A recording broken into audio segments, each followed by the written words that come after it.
नमस्कार मित्रांनो, अनगोष्टी मध्ये सर्वांचं स्वागत.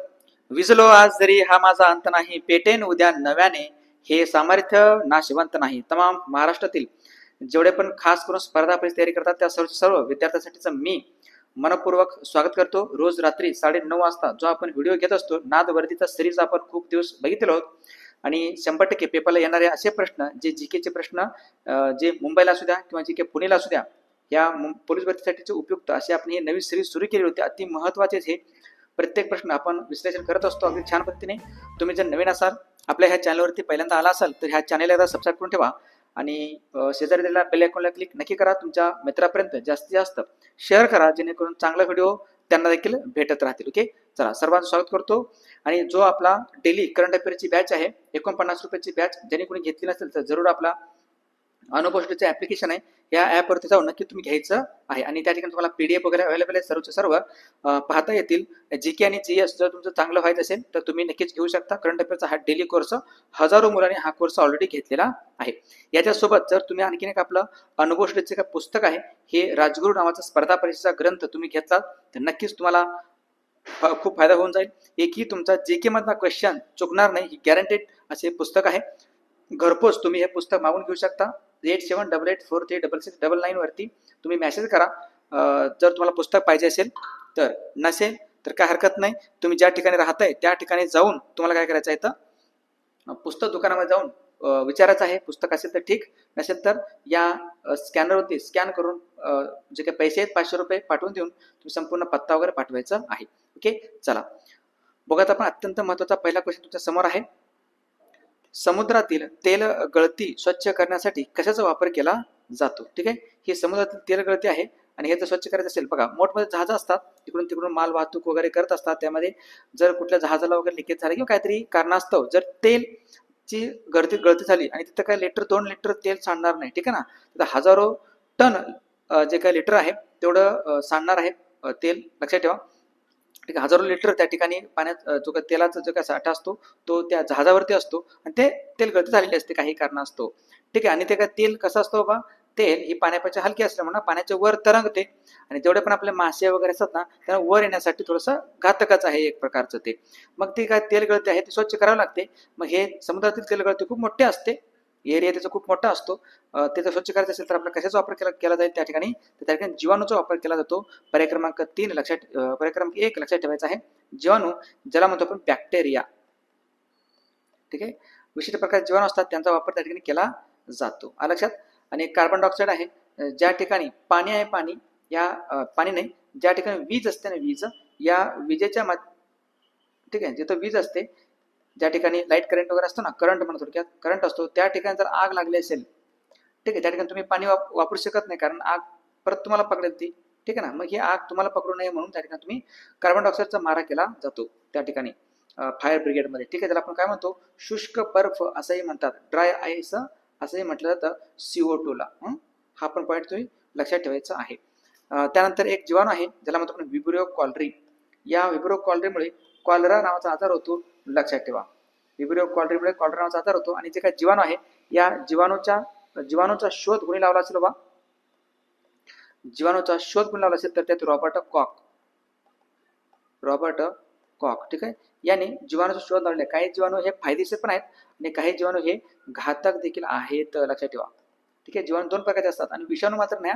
विषाणू मात्र कसे तर घातकच आहेत सर्वचे सर्व.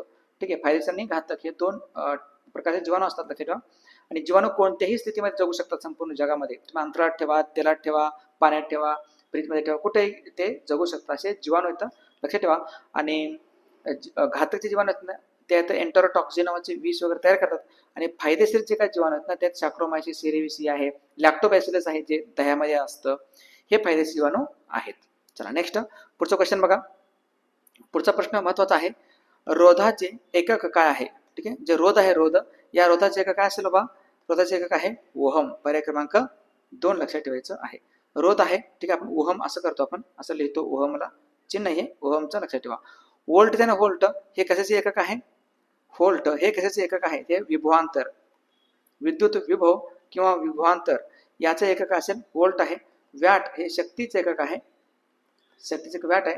हर्ट्ज हे वारंवारितेचे एकक आहे, वारंवारिता. वारंवारतेचं एकक ध्वनी म्हणा तुम्ही थोडक्यात, ठीक आहे. ध्वनीचं वारंवारता आहे असतो ना, त्याचं एकक आहे हर्ट्ज, महत्वाचं आहे. त्यानंतर याच्या व्यतिरिक्त जे काय आपलं हर्ट्ज, वॅट, ओहम, व्होल्ट, रोध आलं लक्षात. त्यानंतर बल आहे, बल, ठीक आहे. बलाचे काय असेल, न्यूटन आहे. बलाचे काय असेल, न्यूटन आहे, लक्षात ठेवा, महत्वाचं आहे. असे बरेचसे जे काही एकक असतील ना ते लक्षात ठेवू शकता. दाब आहे, दाबाचे पास्कल आहे, पास्कल आहे. जर ऊर्जा असेल, ऊर्जेचे एकक असेल जूल आहे, ऊर्जेचे एकक जूल, ठीक आहे. आपलं जे काही शरीर आहे, शरीरातील जे काही ऊर्जा आहे, हे ऊर्जा कशाच्या स्वरूपामध्ये साठवलं जातं, कॅलरी, ठीक आहे. कॅलरी स्वरूपामध्ये आपल्या शरीरातील ऊर्जा असते. हे सर्व लक्षात ठेवा. आणि जे काही मूलभूत एकके आहेत ना, हे किती असतील, एकूण मूलभूत एकके किती आहेत, तर ते एकूण 7. हा जसं तसे क्वेश्चन विचारू शकतात. हा फंडामेंटल युनिट्स म्हणतो आपण त्याला, लक्षात ठेवा 7 आहेत. पुढचा प्रश्न घ्या. एक पुस्तक आहे पडगवली नावाचं, ठीक आहे. पडगवली या पुस्तकाचे लेखक खालीपैकी कोण आहेत. पडगवली हे पुस्तक कोणाचं असेल, हे पुस्तक आहे गो. नि. दांडेकर यांचं, पर्याय क्रमांक 3.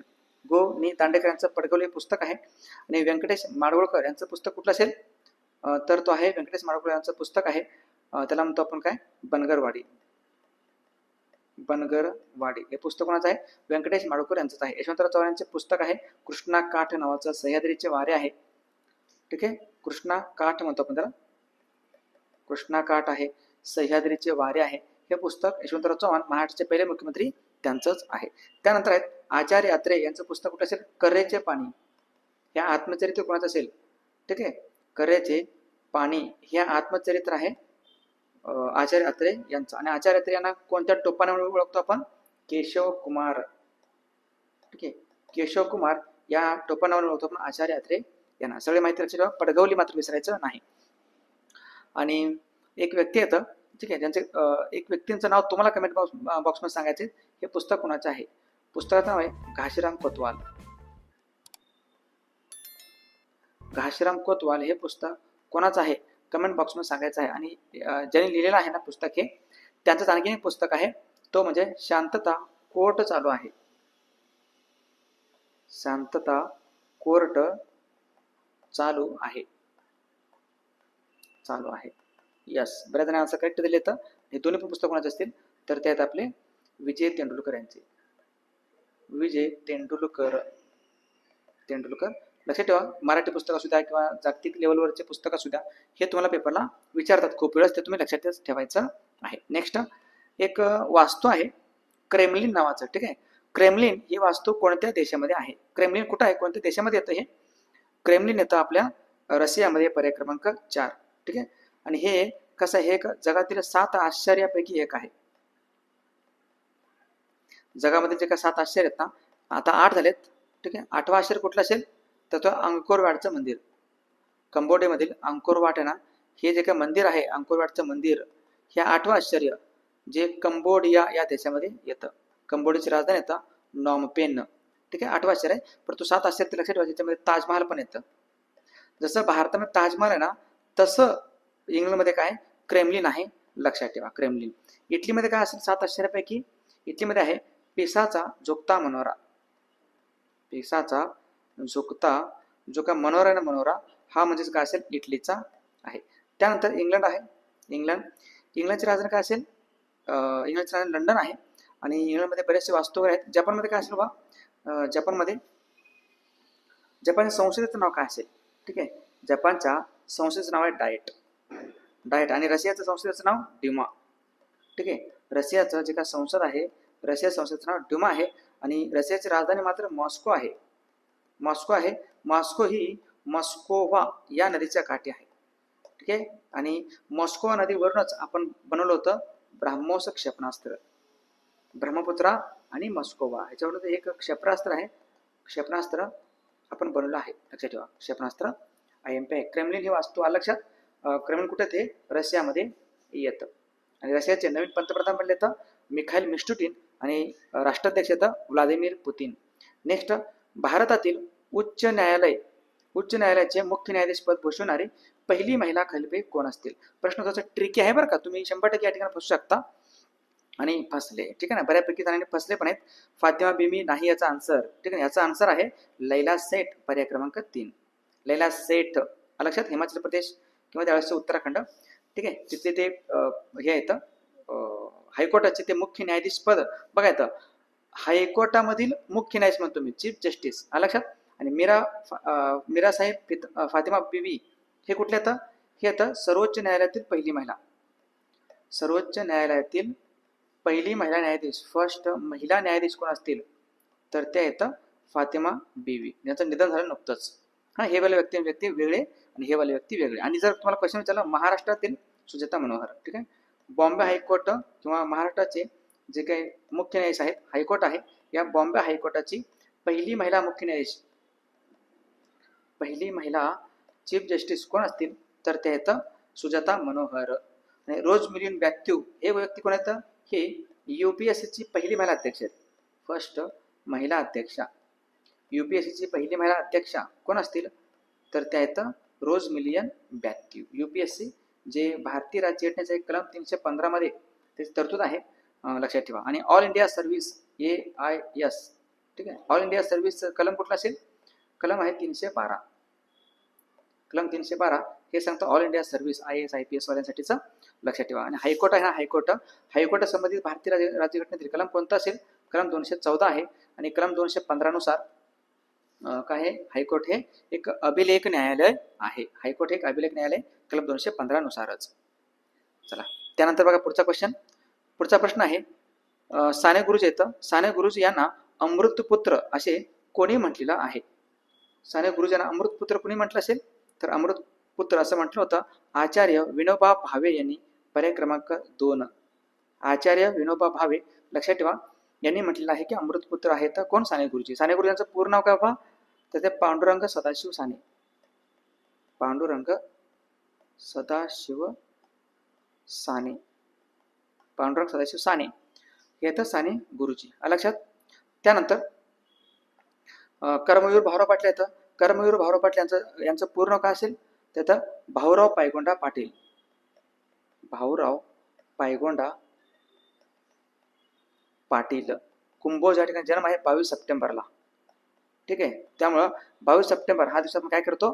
आपल्या महाराष्ट्रामध्ये सर्व प्रतिष्ठा दिवस म्हणून साजरा करतो. पांडुरंग सदाशिव साने हे पण व्यक्ती विसरायचं नाही. साने गुरुजी काय लिहिलं होतं त्यांनी? ह्यांनी लिहिलंय श्यामची आई नावाचं पुस्तक, श्यामची आई नावाचं पुस्तक लिहिलं आहे.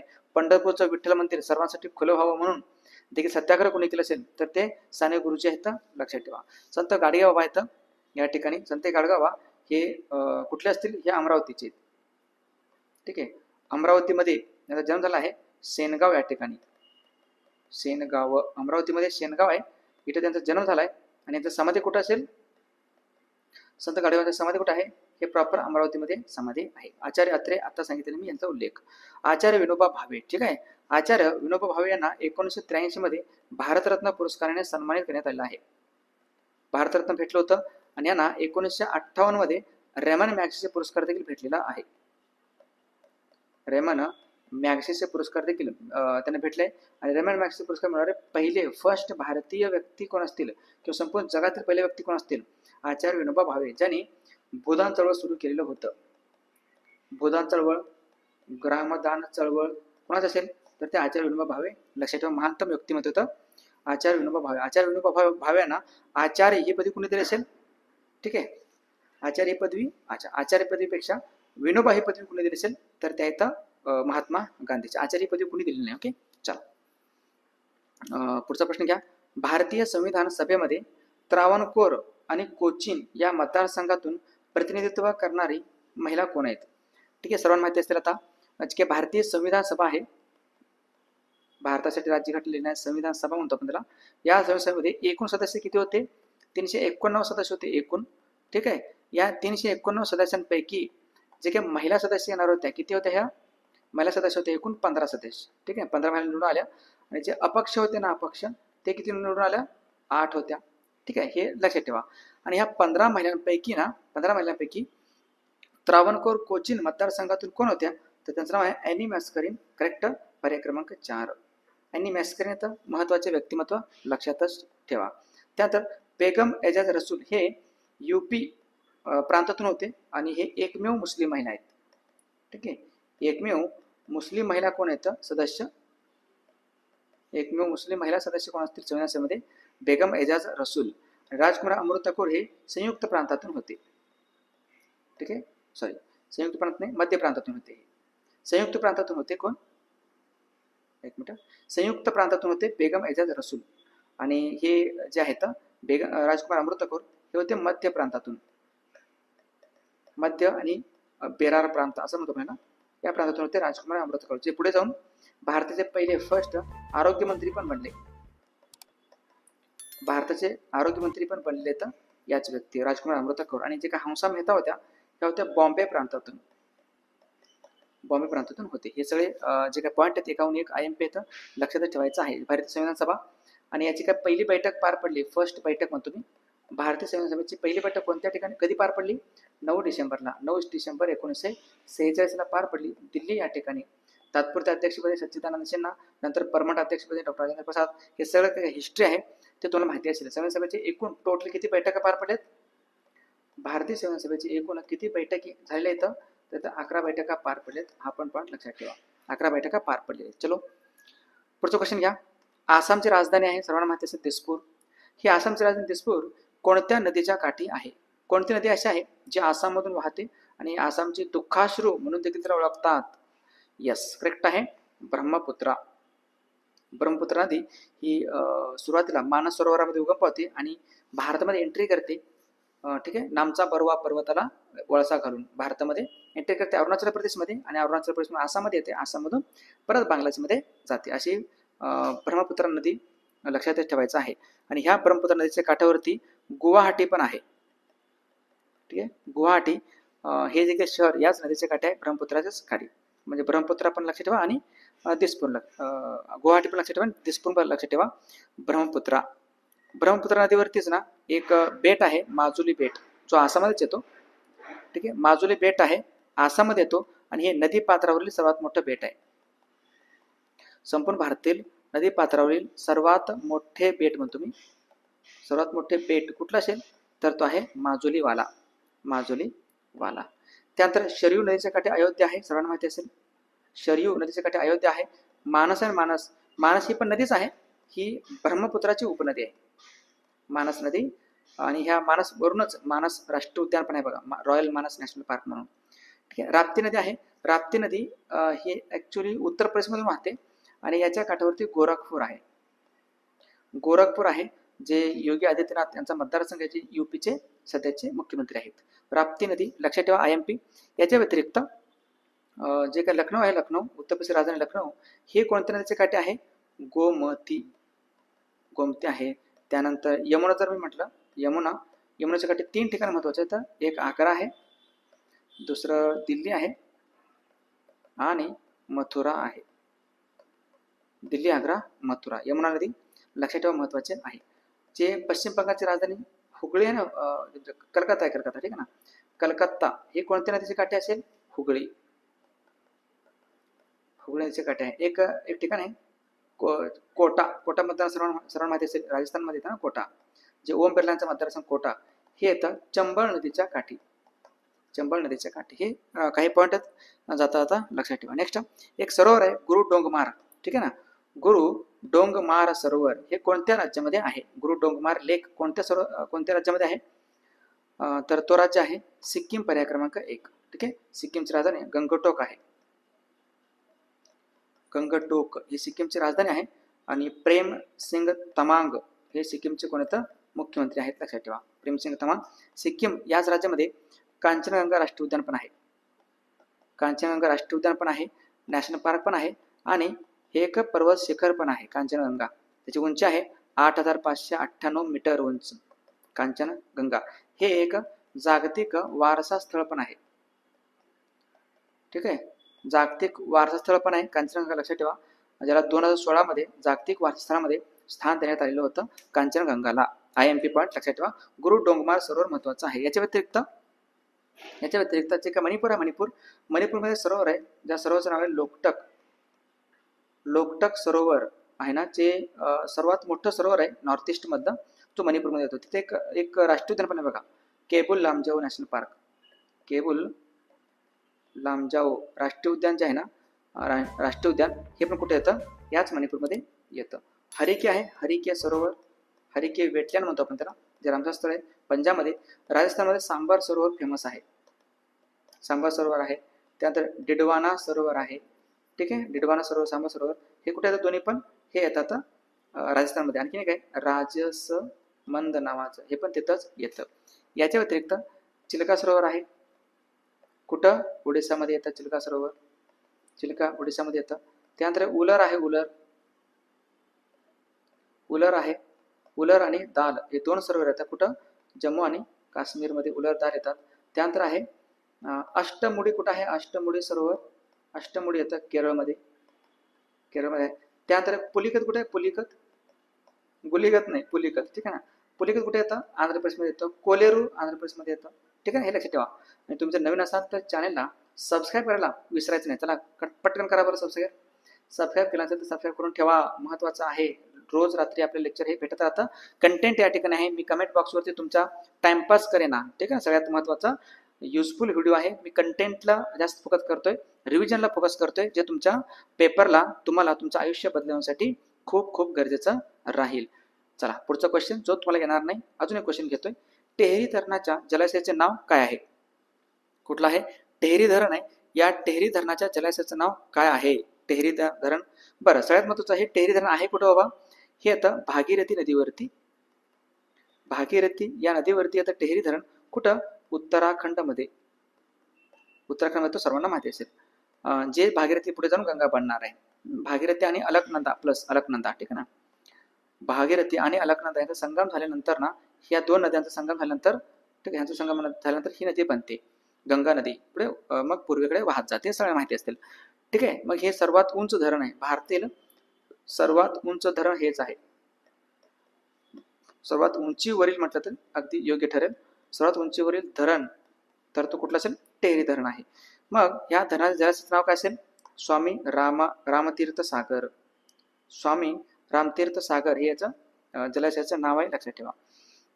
ऑप्शन पण मी असं टाकले ना, तुम्हाला हे उत्तर यावंच असं, ठीक आहे. आता गोविंद सागर आहे, गोविंद सागर हे भाकरा नांगल जे धरण आहे ना, भाकरा नांगल धरण हे सतलज नदीवरती येतं. भाकरा नांगल सतलज या नदीवरती येतं भाकरा नांगल, ठीक आहे. सतलज नदीवरती येतं भाकरा नांगल, आणि भाकरा नांगल सतलज नदीवरती येतं, लक्षात ठेवा. बाकी कुठे ते, हे हिमाचल प्रदेशमध्ये आहे, हिमाचल प्रदेशमध्ये आहे. शिवाजी सागर जो धरण आहे, शिवाजी सागर, शिवाजी सागर हे आपल्या कोयना धरणाच्या जलाशयाचं नाव आहे, ठीक आहे. कोयना जे काही डॅम आहे ना, कोयना धरण, हे कोयना धरण धरणाच्या जलाशयाचं नाव शिवाजी सागर आहे. सातारा जिल्ह्यामध्ये येतं कोयना धरण, सर्वांना माहिती असेल. महाराष्ट्र सर्व मी हे ना, हे तुम्हाला पुस्तकामध्ये राजगुरू नावाचं एका पुस्तक आहे ना, स्पर्धा परीक्षेचा गुरु राजगुरू GK चं, ठीक आहे ना. तुम्ही घेतलं नसेल तर जरूर घ्या. 500 रुपयाला हे पुस्तक घरपोच भेटेल तुम्हाला. 690 रुपये याची किंमत आहे. तुम्हाला पुस्तक दुकानात वगैरे 690ला भेटेल, ठीक आहे ना. तुम्ही कारण तेवढं मार्केटच आहे त्या पुस्तकाला.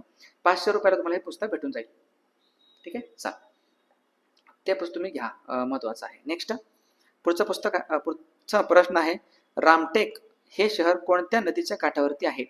रामटेक कोणत्या नदीच्या काठावरती आहे, हे रामटेक आहे सूर नदीच्या काठी, पर्याय क्रमांक 1.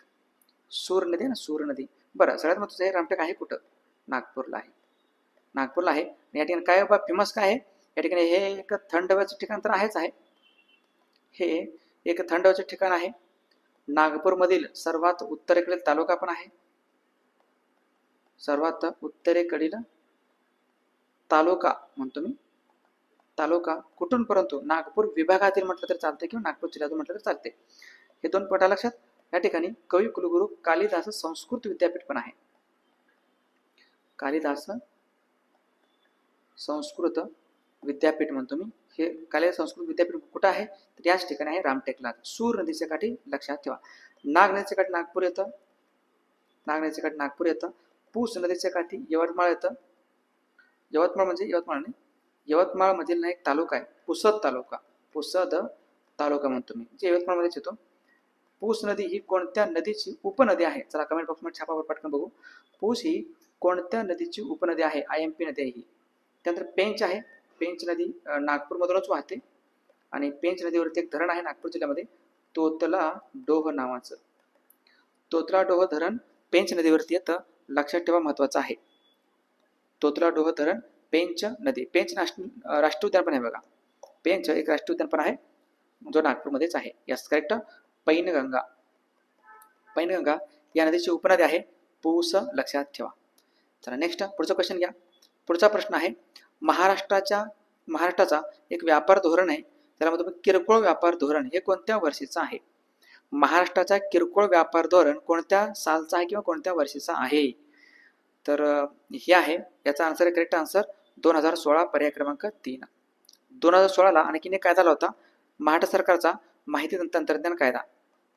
महाराष्ट्र सरकारचा माहिती तंत्रज्ञान जो काही धोरण आहे, थोडक्यात कायदा म्हणतो, धोरण माहिती तंत्रज्ञान धोरण हे महाराष्ट्र सरकारनं आणलं होतं 2016 मध्येच, IMP. जाता जाता हा पण पॉईंट लक्षात ठेवायचा आहे. बाकी 1970 मध्ये सिडकोची स्थापना झाली होती. ठीक आहे,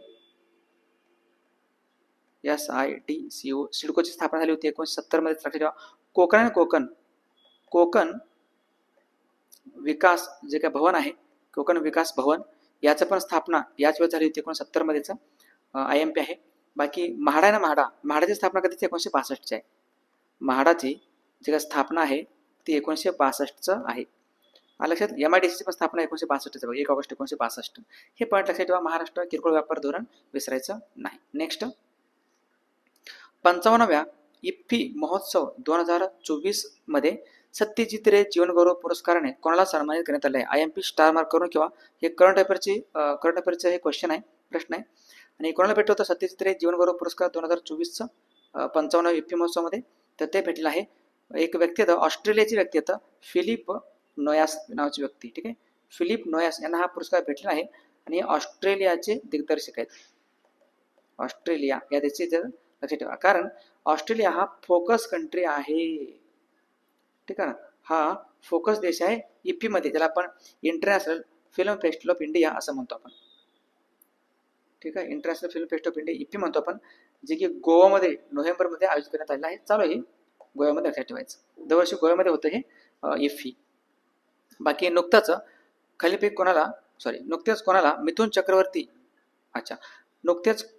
मिथुन चक्रवर्ती यांना कोणत्या पुरस्काराने सन्मानित करण्यात आलेला आहे? ते आहेत दादासाहेब फाळके. ठीक आहे, दादासाहेब फाळके जो पुरस्कार आहेत, हे दादासाहेब फाळके पुरस्काराने सन्मानित करण्यात आले आहे मिथुन चक्रवर्ती यांना. रजनीकांत यांना पण एक पुरस्कार भेटलेला आहे. रजनीकांत यांना पण पुरस्कार, दादासाहेब फाळके पुरस्कार भेटलं होतं गेल्या वेळेस. आणि एक नुकताच ना, काही दिवसापूर्वीच, 1-2-3 दिवसापूर्वीच गोष्ट ही, रजनीकांत यांना अमिताभ बच्चन यांच्या हस्ते पुरस्कार देण्यात आलाय. ठीक आहे, त्या पुस्तकाचं नाव मी विसरलो पुरस्काराचं. ठीक आहे, असो, तुम्ही एकदा सर्च करून ठेवा हे रजनीकांत यांना कोणत्या पुरस्काराने नुकताच सन्मान करण्यात आलं आहे. चलो, आणि हे तुम्हाला करंट अफेअर्स मी कव्हर केलं आहे, टेन्शन घ्यायचा नाही. त्यामुळं डेली जो आपला करंट अफेअरची बॅच आहे ना, डेली करंट अफेअर्सची बॅच, हे तुम्ही 49 रुपयाला आहे फक्त. तुम्ही हे बॅच घ्यायचं आहे, सर्व तुम्हाला भेटून जाईल. तर नेक्स्ट पुढचा क्वेश्चन घ्या. नुकत्याच PV सिंधू, अजून एक चालू घडामोडीचं क्वेश्चन, PV सिंधू बॅडमिंटन सेंटरची पायाभरणी कोणत्या राज्यामध्ये करण्यात आली आहे? PV सिंधू बॅडमिंटन, आणि PV सिंधू हे कोणता खेळ खेळतात? हा एक स्वतःमध्ये खूप छान पद्धतीचा प्रश्न आहे. PV सिंधू बॅडमिंटन आहे, लक्षात ठेवा. आणि त्या जे काही सेंटर आहे बॅडमिंटन सेंटरची पायाभरणी करण्यात आली कुठं? आंध्र प्रदेशमध्ये, पर्याय क्रमांक 4. कुठं? आंध्र प्रदेशमध्ये, पण कुठं? विशाखापट्टणम या ठिकाणी. ठीक आहे, विशाखापट्टणम या ठिकाणी त्याची पायाभरणी करण्यात आलेलं आहे, लक्षात ठेवा, बॅडमिंटन. आणि PV सिंधू हे पहिली महिला आहेत, लक्षात ठेवा. PV सिंधू ही पहिली भारतीय महिला आहेत, पहिली भारतीय महिला आहेत ज्यांनी ऑलिम्पिकमध्ये 2 पदके जिंकलेली आहेत. ठीक आहे, काय म्हणतो बघा मी, ऑलिम्पिकमध्ये 2 पदके जिंकणारी पहिली भारतीय महिला PV सिंधू. एक 2016चं रिओचं ऑलिम्पिक, जिथं जिंकलं त्यांनी सिल्वर मध्ये रौप्य पदक जिंकलं IMP. त्यानंतर 2020चं टोकियो ऑलिम्पिक क्रीडा स्पर्धा, जिथे त्यांनी जिंकलं कुठलं मेडल? Bronze medal. आणि सिल्वर मेडल जिंकणारी एक पहिली महिला कोण असतील तर ते आता PV सिंधू. आपण पाठ लक्षात ठेवा. आणि जर तुम्हाला क्वेश्चन विचारला एकाच ऑलिम्पिकमध्ये, म्हणतो मी एकाच ऑलिम्पिकमध्ये 2 पदके जिंकणारी एकमेव महिला. ऑलिम्पिक एकच आहे, 2 पदके. मनु भाकर शूटिंगशी संबंधित आहेत. कुठला स्पर्धा? पॅरिस. ठीक आहे, पॅरिसचं ऑलिम्पिक ते 2024 मध्ये नुकतंच पार पडलेलं आहे. लक्षात सगळे पॉईंट लक्षात ठेवायचं आहे. आणि काल तुम्हाला एक कमेंट बॉक्समध्ये मी प्रश्न विचारला होता. या प्रश्नाचं उत्तर तुम्ही बऱ्याच जणांनी आन्सर एकदम करेक्ट दिलेला आहे. ज्येष्ठ या मराठी महिन्याच्या नंतर कोणता महिना येतो? तर तो आहे आषाढ. पर्याय क्रमांक 1. ठीक आहे, ज्येष्ठ आषाढ लक्षात ठेवा. आणि आजचा तुमच्यासाठीचा खास क्वेश्चन तुमच्या समोर आहे. कमेंट बॉक्समध्ये आन्सर याचा छापायचा आहे. खडकवासला या धरणाच्या जलाशयाचं नाव काय आहे? ऑप्शन तुमच्या समोर आहेत. मोडक सागर, शहाजी सागर, तानाजी सागर, वीरबाजी पासलकर जलाशय. कमेंट बॉक्समध्ये नक्की सांगा. आणि शक्य झालं तर व्हिडिओला एकदा लाईक करा पण चला पटकन. ज्या मुलाने आपलं जे काही पुस्तक आहे राजगुरू नावाचं स्पर्धा परीक्षेचा ग्रंथ 20,000+ ठोकळा कोणी घेतला नसेल तर जरूर घ्या एकदा. आणि जीकेचा शोध तुमचा इथं संपणार आहे. या पुस्तकाच्या बाहेर शक्यतो प्रश्न असतील तर ह्या बॅचमध्ये असतील बघा. ठीक आहे ना. ही डेली करंट अफेअरची बॅच आहे. बॅच तुम्हाला नक्कीच घ्यायचं आहे. नक्कीच बॅच आवडेल. 49 रुपयाला बॅच आहे. PDF वगैरे मी देत असतो. लिंक याची जी काही लिंक आहे ते कमेंट बॉक्समध्ये आहेत. आणि जे काही तुम्ही सध्या व्हिडिओ बघताय ह्या व्हिडिओची जी काही PDF तुम्हाला पाहिजे असेल, ठीक आहे, जर तुम्हाला PDF पाहिजे असेल तर PDF आपल्या टेलिग्राम चॅनलवरती तुम्हाला भेटून जाईल. आताच्या लेक्चरची दुसऱ्या दिवशी उद्या भेटेल याची तुम्हाला PDF टेलिग्राम चॅनलवरती. त्यामुळे अनुभव स्टडी NDSS ऑफिशियल नावाचं टेलिग्राम चॅनल आहे, जो तुम्हाला भेटेल कुठं? याच व्हिडिओच्या कमेंट बॉक्समध्ये किंवा चॅट बॉक्समध्ये. ओके, चला भेटूत आपण नेक्स्ट व्हिडिओमध्ये. तोपर्यंत पाहत राहा. एकदा लाईक करा व्हिडिओला, तुमच्या मित्रापर्यंत शेअर करा. जरूर लाईक करा, तुमच्या मित्रापर्यंत शेअर करा. आणि जे विद्यार्थी नवीन असतील त्यांनी चॅनलला सबस्क्राईब करायला विसरायचं नाही. ओके, चलो थँक्यू. भेटूयात नेक्स्ट व्हिडिओमध्ये. तोपर्यंत पाहत राहा अनुभव स्टडी. थँक्यू. जय हिंद.